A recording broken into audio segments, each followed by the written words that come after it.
TP വധക്കേസിൽ പ്രതി ചേർത്തത് രാഷ്ട്രീയ വൈരാഗ്യത്തെ തുടർന്നാണെന്നും കുറ്റങ്ങൾ ചുമത്തിക്കഴിഞ്ഞ സാഹചര്യത്തിൽ ജാമ്യം അനുവദിക്കണമെന്നുമായിരുന്നു 14-ാം പ്രതി പി മോഹനന്റെ ആവശ്യം.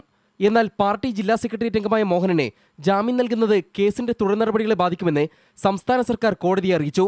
ഇനിയും വിചാരണ ആരംഭിക്കാത്തതിനാൽ ജില്ലാ സെക്രട്ടേറിയറ്റ് അംഗമായ പ്രതി സാക്ഷികളെ സ്വാധീനിക്കാൻ സാധ്യതയുണ്ട്. മൃഗീയമായ രീതിയിലാണ് പ്രതികൾ TP ചന്ദ്രശേഖരനെ കൊലപ്പെടുത്തിയതെന്നും സംസ്ഥാന സർക്കാരിന് വേണ്ടി ഹാജരായ വി ഗിരി പറഞ്ഞു. ഇക്കാര്യങ്ങൾ പരിഗണിച്ചാണ് ജസ്റ്റിസുമാരായ TS ഠാക്കൂർ, SJ മുഖോപാധ്യായ എന്നിവരംഗങ്ങളായ ബെഞ്ച് ജാമ്യാപേക്ഷ തള്ളിയത്. സാക്ഷികൾ സ്വാധീനിക്കപ്പെടാനുള്ള സാഹചര്യം ഒഴിവാക്കണമെന്ന് കോടതി പറഞ്ഞു. ദൃക്സാക്ഷികളുടെ വിസ്താരം പൂർത്തിയായാൽ പി മോഹനന് പുതിയ ജാമ്യാപേക്ഷ നൽകാം. ജാമ്യാപേക്ഷയെ എതിർത്ത് TP ചന്ദ്രശേഖരന്റെ ഭാര്യ KK രമ നൽകിയ അപേക്ഷയും കോടതിയുടെ പരിഗണനയിലുണ്ടായിരുന്നു.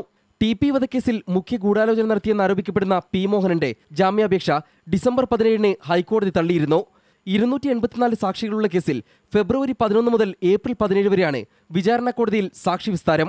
M Unnikrishnan, New Delhi, India vision.